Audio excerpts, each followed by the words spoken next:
여보세요? 여보세요? 아, 아버님이세요? 아, 예, 실종자 아버지 되는 사람이에요. 실종자. 그녀는 전북대 수의학과에 재학 중이었던 이윤희 씨로 2006년 실종된 후 19년이 지난 지금까지 행방이 묘연한 상태입니다. 아버지는 막내딸이 실종된 후부터 지금까지 추적을 멈추지 않으셨고 88세가 된 올해도 절박한 심정으로 프라임에 연락을 주셨습니다. 이전에는 그 K군이라고 그랬죠. 지금도 뭐 K군도 역시 관련된 사람들인데 그거보다는 컴퓨터 기록에 그 의심되는 점이 K군은 컴퓨터에서는 별로 나타나지 않고 S군이 많이 나타나고 있어요. 지금껏 가장 유력한 용의자로 거론되던 윤희 씨를 짝사랑했던 학과 동기 K군. 하지만 실종된 윤희 씨의 컴퓨터 포렌식 결과 지금까지는 의심을 받지 않았던 새로운 인물 S군의 흔적이 나타났습니다. 과연 그는 누구이며 왜 윤희 씨의 컴퓨터에 그의 흔적이 남아있는 것일까? 윤희 씨의 가족은 그가 사건의 결정적인 키를 쥐고 있는 인물이라 추정하고 있습니다. 그와 직접 통화를 해봐야겠습니다. 네, 김보름 PD시죠? 네, 맞습니다. 연락하셨잖아요. 입니다. 가족들의 의혹에 대해 범인으로 의심받는 S군은 어떤 대답을 할까? 윤희 씨는 호프집에서 열린 수의학과 종강 파티가 끝날 때쯤인 새벽 2시 다른 학생들보다 먼저 호프집을 나왔습니다. 당시 윤희 씨를 짝사랑하던 K군이 그녀를 원룸 근처까지 데려다 주었습니다. 새벽 2시 59분경 윤희 씨는 컴퓨터를 켜고 네이버에 성추행가 112를 검색했습니다. 때문에 윤희 씨가 귀가 전 성범죄를 당했을 가능성이 제기되기도 했습니다. K군에 따르면 종강 모임에서 화장실에 다녀온 윤희 씨가 K군에게 화장실에 따라왔었느냐며 아니라는 K군에게 자리를 바꿔달라고 했다는 것입니다. 종강 모임에서 윤희 씨는 모 교수 옆자리에 앉아 있었는데 교수에게 성추행을 당한 것 아니겠냐는 의혹이 있었습니다. 그러나 가족들은 윤희 씨의 성격이 윗사람에게 부당한 일을 당했으면 바로 이야기하고 해결했기에 교수에게 성추행을 당했다면 자리를 바꾸기보다는 바로 따졌을 것이라고 생각합니다. 게다가 윤희 씨의 실종 이후 종강 모임 참석 교수들 모두 거짓말 탐지기 검사 결과 진실 반응이 나왔기에 가족은 일단 당시 성추행은 없었다고 보고 있습니다. 윤희 씨의 가족은 불확실한 성추행 가능성보다는 더 높은 확률을 가지고 있는 용의자에 집중하려고 합니다. 가족은 그날 밤 윤희 씨가 컴퓨터를 켰던 이유를 메신저 프로그램 네이트온 때문이라고 생각하고 있습니다. 6월 3일 새벽에 휴대폰을 날치기 당한 이후에 전혀 통신수단이 없었기 때문에 오직 네이트온에 많이 의존하고 메일에도 많이 의존을 했는데 실종 3일 전 오토바이 날치기를 당해 가방과 휴대전화를 강취당한 윤희 씨는 모든 연락을 네이트온을 통해서 하고 있었습니다.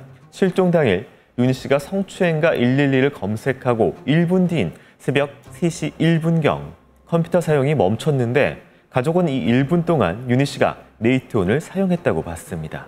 가족들은 누구와 마지막으로 연락했는지가 궁금했습니다. 특히 삭제된 6월 4일부터 6일까지의 기록은 윤희 씨가 휴대전화 없이 네이트온에만 의지하던 시기였기 때문에 누군가와 어떤 메시지를 주고받았는지 실종의 중요한 단서가 됩니다. 하지만 6월 9일 경찰이 포렌식을 위해 하드를 가져간 뒤 갑자기 6월 4일부터 6월 6일까지 기간의 기록이 삭제된 것입니다. 이에 대해 가족이 항의하자 경찰은 직원들이 실수로 지운 것 같다라고 발표했습니다. 결국 경찰을 믿지 못하게 된 가족은 윤희 씨의 컴퓨터 하드를 민간 업체에 맡겨 포렌식했습니다. 2020년 1월에 1월 30일인가 31일인가 그 결과를 받았는데 그 아주 뭐 놀랍게도 뭐 굉장히 많은 부분 특히 실종 전후로 해가지고 누구하고 무슨 대화를 했는지 그 무렵을 아주 가위로 자른 듯이 몽땅 다 삭제를 해버린 거예요. 경찰의 말에 따르면 그 직원은 실수로 인터넷 쿠키, 히스토리, 위클리 등을 모두 6월 4일부터 6월 8일까지 범행에 대해 알 수 있는 특정 시간대를 지정하듯 지우는 일을 벌입니다. 사실은 되게 의문이죠. 아니 지우려면 다 지우든가. 네이트온을 딱 해서 그 부분만 지웠다는 거예요. 그럼 그 부분에 뭐가 있다는 거잖아요. 그러니까 이건 의도를 가진 삭제다. 이렇게 생각하지 않을 이유가 없죠. 그러면 그 안에 내용이 뭐길래 그걸 지웠어야 됐을까? 우리가 지금까지 네이토는 윤희 씨밖에 안 썼다고 생각했지만 아니다. 다른 사람이 썼다고 하면은 지울 이유가 있는 거죠. 가족은 삭제가 이루어질 수밖에 없었던 이유가 있을 거라고 추정하고 있습니다.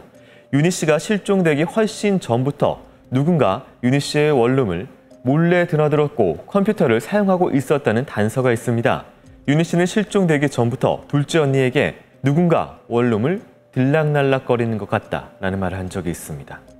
5월 달에 이렇게 이야기가 되어진 걸로 기억을 하고 있고요. 본인이 이제 느끼기에 누군가 들락날락 거렸다라는 것에는 저희가 유추하는 게 두 가지인 거죠. 첫 번째는 네이트온을 사용을 하게 되면 윤희 씨는 평소 네이트온을 자동 로그인해놓고 사용했습니다. 컴퓨터도 역시 끄지 않고 장기간 켜놓은 채 사용하는 버릇도 있었습니다. 그런데 민간 포렌식 기록을 보면 윤희 씨가 원룸에 없었을 때 누군가 네이트온에 로그인을 하고 컴퓨터를 사용하다가 끈 흔적이 남아 있습니다. 이 사람이 윤희 씨의 실종에 관련이 있다면 자신의 컴퓨터 사용 흔적을 지우고 싶어 하진 않았을까?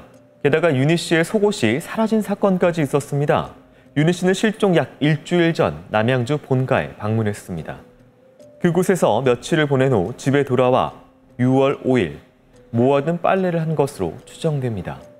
실종 전날인 6월 5일 이윤희 씨는 학과 동기인 과 함께 실습에 필요한 약품을 찾으러 자신의 원룸에 들렸습니다. 당시 양의 진술로는 원룸 안에 빨래 건조대가 펼쳐져 있었고 그 위에 많은 양의 빨래가 널려 있었다고 합니다. 윤희 씨는 옷과 속옷을 구분해서 세탁을 하는 습관이 있는데 옷은 옷끼리, 속옷과 수건은 함께 세탁을 했습니다.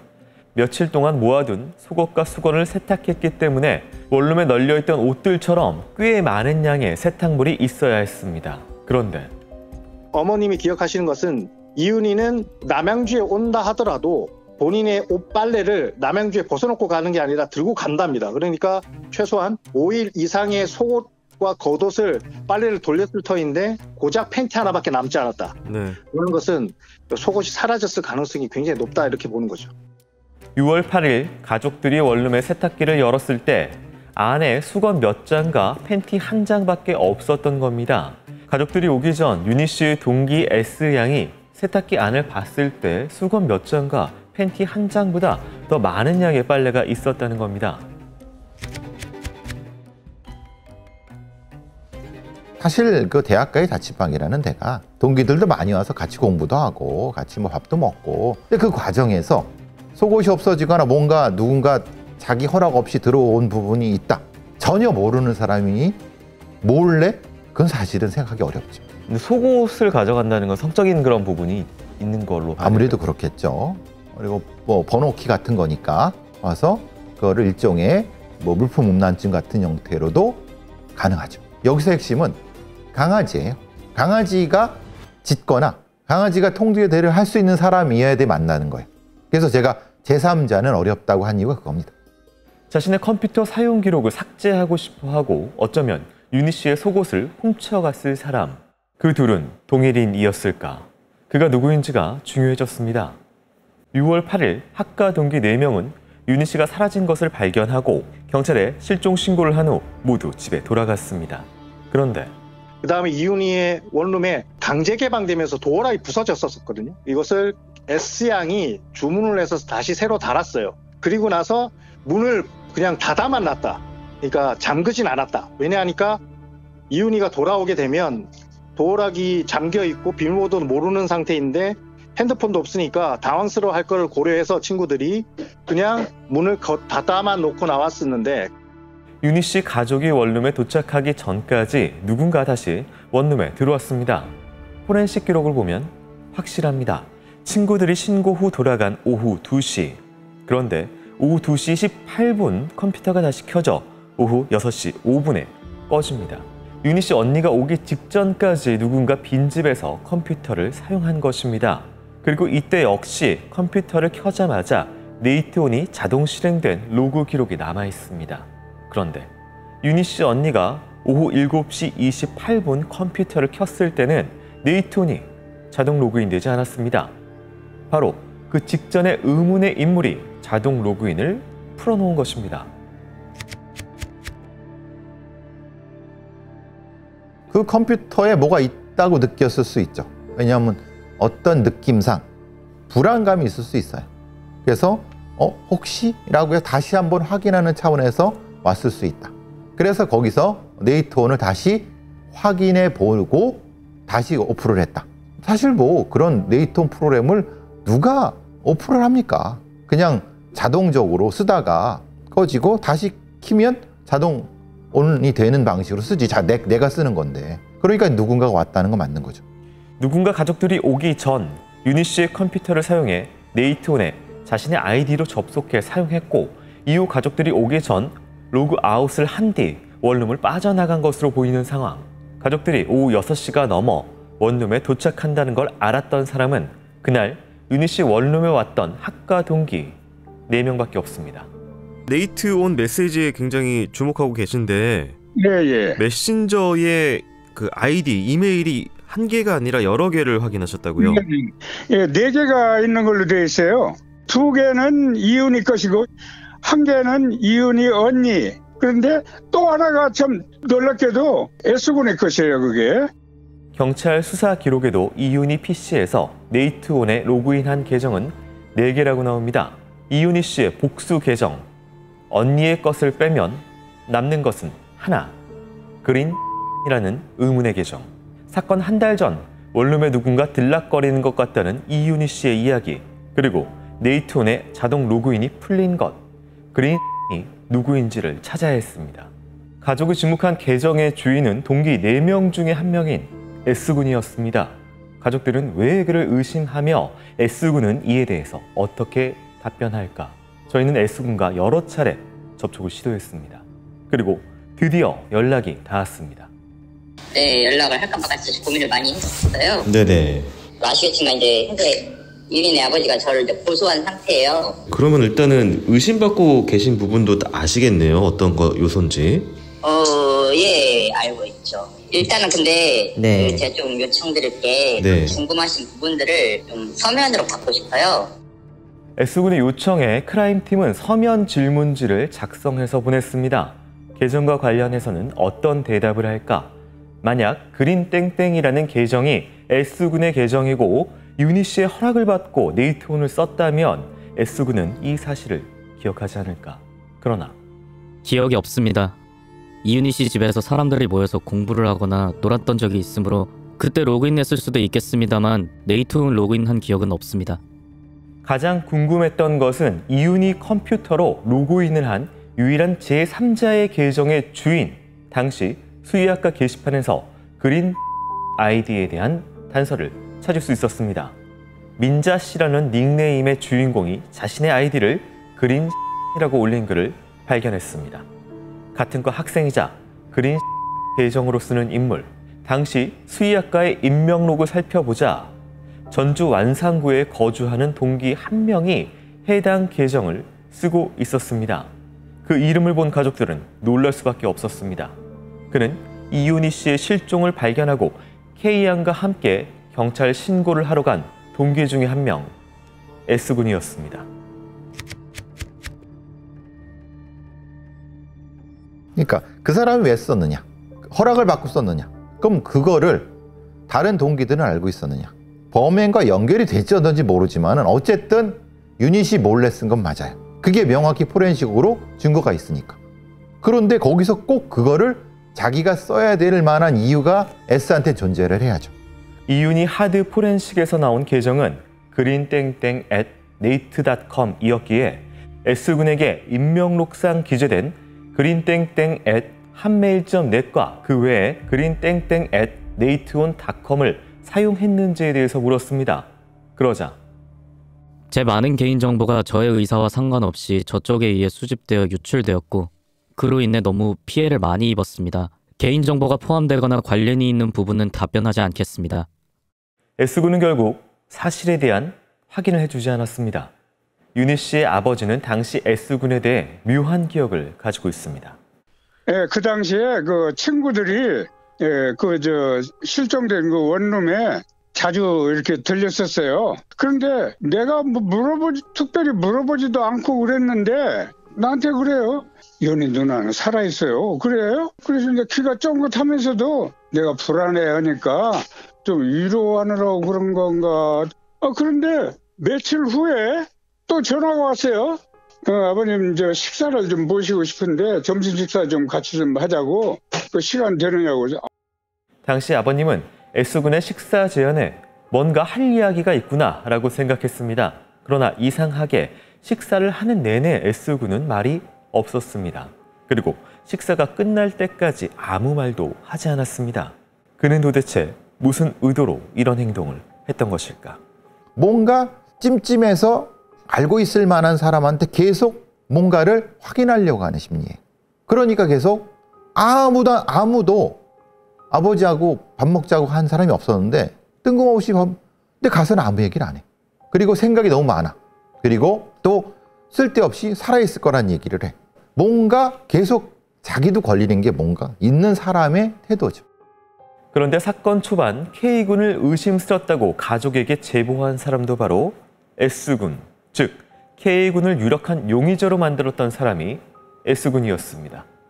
그 K군의 집에 가면은 뭐 이윤이 뭐 머리카락이라든지 뭐 소품이라든지 아니면 이윤이가 근황 뭐 기분이 어떻고 뭐 이런 걸 수첩에다 적어놓은 박스가 있다고. 같이 가서 내가 K군을 밖으로 유인해 낼 테니까 그걸 찾아봐라. S군의 제보로 K군이 보관한 이윤희의 머리카락 등과 이윤희에 대해 기록한 수첩을 찾은 가족들. 하지만 S군은 이에 대해서 반박했습니다.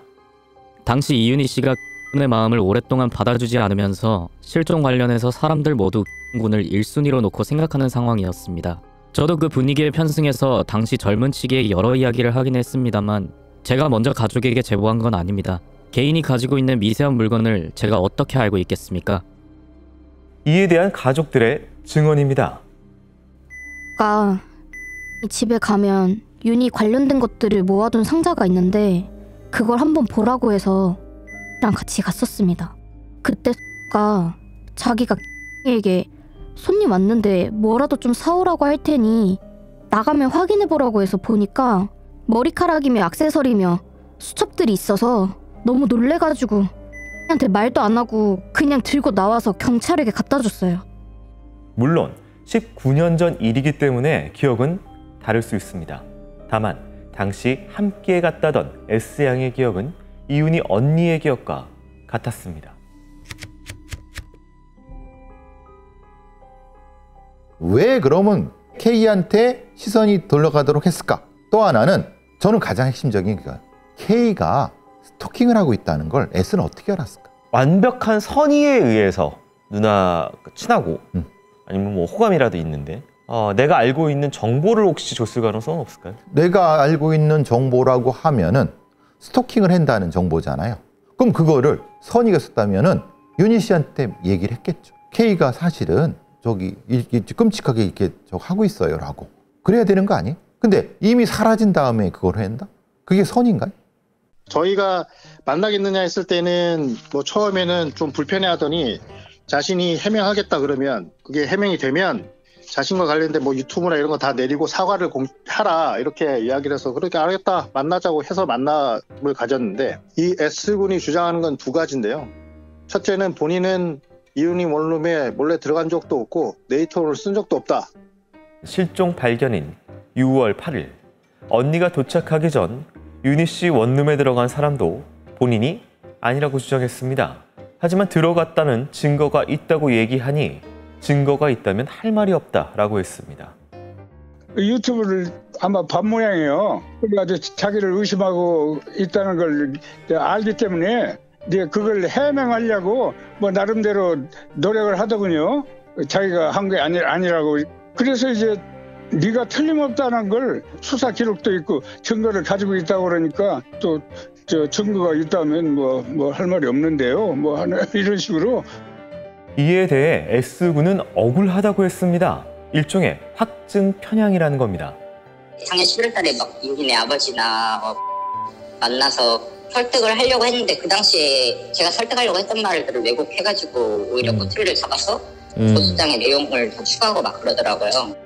방송을 제작하며 객관적으로 보기에 가족들 입장에서 다소 날카롭게 하나하나 의미를 두고 의심하는 부분도 없지 않아 있었습니다. S군 입장에서는 오래된 기억은 왜곡될 수 있고 말투 같은 것은 오해받을 수 있습니다.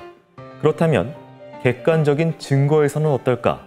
가족들은 S군이 이윤희의 컴퓨터에서 무언가를 빼갔다고 했습니다. 언니가 6월 8일 날 저녁에 이제 친구들 다 돌아간 다음에 컴퓨터를 켰는데 성추행과 112를 이윤이 검색했다라는 기록을 확인을 합니다. 자기가 뭔가 모르는 게 있을 수도 있어서 당시에 컴퓨터를 잘한다고 이미 친구들 사이에서 소문이 난 S군에게 오전 일찍 전화를 해서 오라고 합니다. 한번 같이 봐달라. 다음날 오전 9시 30분경 S군은 윤희 씨의 언니 부탁으로 원룸에 도착해 컴퓨터를 켰습니다. 그리고 언니가 마실 것을 사기 위해 마트에 간 사이 USB를 꽂고 1.txt 파일과 2.txt 파일을 생성해 받아갔습니다. 이건 어떤 내용이었을까? 2006년 당시 네이트온 메신저는 대화 내용을 내려받으면 txt 파일로 저장이 됐습니다. 혹시 S군이 받아간 그 파일들이 네이트온의 대화 내용은 아니었을까? 가족의 동의 없이 뭔가를 그 컴퓨터에서 가져 나온 거예요. 그건 명확해요. 왜? USB를 꽂은 흔적이 있으니까. 만약에 당당하고 뭔가 필요하면 언니한테 얘기를 했겠죠. 그런 거 없이 꽂았다. 그럼 분명히 이거는 의심스러운 부분인 거죠. 가족이 보면 안 되거나 가족이 보면 의심받을 어떤 것이거나 그래야지 이게 성립이 되죠. 가족들은 S군이 이 사건에 관련해 중요한 무언가를 알고 있거나 최소 증거인멸에 동원됐을지도 모른다는 추정을 하고 있습니다. S군이 했던 행동이 혹시 다른 사람의 증거를 대신 지우기 위한 행동일지도 모른다는 것입니다. 그 이유는 수사 당시의 상황 때문입니다. 어느 날 수사팀 수뇌부인 수사 담당 책임자라는 사람이 원룸에 방문했다. 그리고 그 사람은 내게 아버님, 윤희는 제과 후배이기도 해요. 꼭 찾아드릴 테니 걱정 말고 계세요. 그런데 이 사람이 다녀가고 변화가 생겼다. 6개월 동안 학교 앞에서 이윤희를 찾아달라고 1인 시위를 해도 아무런 반응을 하지 않던 전북대에서 식사를 대접하겠다고 연락을 해온 것이다. 전북대 수의과 출신이라는 수사계장. 그가 다녀간 뒤 식사 자리도 있었고 상황이 잘 풀리는 줄 알았습니다. 하지만 가족들의 말처럼 네이트온 접속 기록이나 그 접속자에 대한 수사 등 뭐 하나 진행된 것은 없었습니다. 오로지 가족들의 힘으로 10여 년 뒤 이런 사실들을 찾아낸 것입니다. 경찰은 오히려 중요한 증거인 사건 전후의 특정 기간 기록을 삭제했습니다. 수의대 안에 있는 것으로 보이는 범인, 수의대 출신의 수사계장, 경찰이 지운 중요 기록, 이건 전부 우연일까? 진범은 수의대에 있다고 봐요. 언론에서 다루고 시끄럽게 되니까 수의대가 이제 입장이 곤란하니까 수의대 출신인 경찰을 불러서 이 사건이 좀 표면에 나타나지 않도록 좀 조정 좀 해달라. 뭐 그러지 않고서야 어떻게 경찰이 사건 나고 뭐 2, 3일 만에 컴퓨터 뭐 기록들을 지우고 말이에요. 이런 짓을 함부로 하겠어요. 그게 얼마나 큰 죄악인데. 그 이유 중 하나는 사건이 있었던 2006년 언론에 보도된 덕진경찰서의 경찰 비리 관련 보도만 3건이 넘었기 때문입니다. 당시 경찰은 비리를 왕왕 저지르던 시기, 삭제에 경찰 의도가 들어간 것은 아닐까 하는 의심이 있습니다. 그 뒤로도 전북청은 여러 문제가 많았습니다. 이 사건 말고 무능하고 비리가 많고 심각한 문제가 많았거든요. 첫 번째, 수의대 관련된 선배, 그게 맞는 얘기일까? 그게 진실일까? 그건 잘 모르겠어요. 그러니까 이런 거죠. 누군가 왔는데 수의대 선배라고 하는 사람이 왜 경찰이 되죠? 뭐가 좀 이상해요. 제가 보기엔 당연히 아버님이나 가족들은 그걸 들었기 때문에 그거는 팩트란 말이에요. 그럼 그걸 얘기한 어떤 경찰이라고 하는 사람은 사칭했을 수 있다. 그러니까 뭔가 관련이 있으니까, 부탁을 받거나 관련이 있으니까 그런 얘기를 했겠지. 그렇지 않겠어요? 그 가족의 의심은 그거예요. 수의대가 지목을 받고 수의대가 입방아 오르는 걸 굉장히 전북대 수의대나 전북대 사람들이나 싫어하니까 감추기 위해서 뭔가를 했을 것이다. 그럴 수 있어요. 불법이 아니면은. 근데 그거를 증거인멸, 증거 삭제라는 방법으로까지 했을까? 이건 사실은 퀘스천 마크예요. 왜냐? 그건 중대한 범죄거든요. 그런데 여기서 하나 걸리는 건 이 자들이 그게 별거 아니라고. 그때는 그런 어떤 증거 삭제 행위가 딱히 그렇게 처벌도 받지 않고 별거 아니게 너무 쉽게 생각했기 때문에 그런 짓을 했지 않았을까? 윤희 씨의 가족은 쫓고 있는 범인이 힘이 있는 누구라면 특정 시기의 기록이 삭제된 것과 정보 공개를 요청해도 경찰이 자료를 내주지 않는 것을 설명할 이유가 되지 않냐 추정하고 있습니다. 그 연결점이 되는 것이 당시 로그인 기록에 있는 S군. 가족들은 S군을 고소했습니다. S군에 대한 의혹도 의혹이지만 S군에 대한 수사를 시작으로 멈춰있던 이윤희 실종에 대한 수사가 다시 시작되길 바라는 마음에서였습니다. 그리고 얼마 전 S군으로부터 문자가 도착했습니다. 김보들 CP님 안녕하세요. 이동세 씨와 민정공주가 주장한 내용으로 고소한 증거인멸에 관한 건은 수사 결과 불송치 결정되었습니다. S군 입장에선 억울함을 풀 수 있는 결정이었고 가족들 입장에선 경찰의 유착이나 수사 의지 부족으로 해석할 수 있는 결론이었습니다. 그렇다면 진실은 무엇일까? 사실 이 사건에 대한 방송을 준비한 지 며칠이 지나지 않아 석연치 않은 메일 하나를 받았습니다. 익명의 인물이 이윤희 사건에 대해 제보할 것이 있다고 했습니다. 제보일에 메일 계정을 따로 만드는 등 자신을 감추는 데 꽤 신중했던 제보자. 제보 내용은 이윤희 가족의 곁에서 사건을 알리는 데 힘쓰는 인물, 스피커가 되는 사람에 대한 의혹이었습니다. 그가 여러 가지 의심스러운 인물이고 고의로 S군을 범인으로 몰고 있었다는 제보 내용. 저희가 S군에게 취재에 응해줄 수 있느냐 연결을 시도한 직후 우리에게 도착한 제보였습니다. 제보의 타이밍과 내용이 절묘했습니다. 그 제보의 사실 여부를 떠나서 이 방송을 준비하면서 보이지 않는 힘들과 의심들이 여전히 오고 가고 있음을 느꼈습니다. 이 모든 것은 경찰이 수사를 제대로 하긴커녕 가장 중요한 포렌식 데이터를 지우는 등 객관적인 팩트들을 지워버렸기 때문입니다. 이에 증명되지 않은 팩트에 대한 의심과 의혹이 멈추지 않고 있습니다. 저희는 S군에게 마지막 질문을 남겼습니다.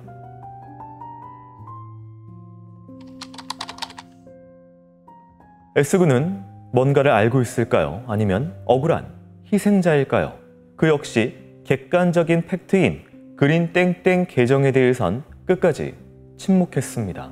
그리고 이 때문에 가족들은 여전히 S군을 의심하고 있습니다. 마찬가지로 유착 의심을 받는 경찰도 여전히 가족들의 수사 정보 공개 요청에 침묵하고 있습니다.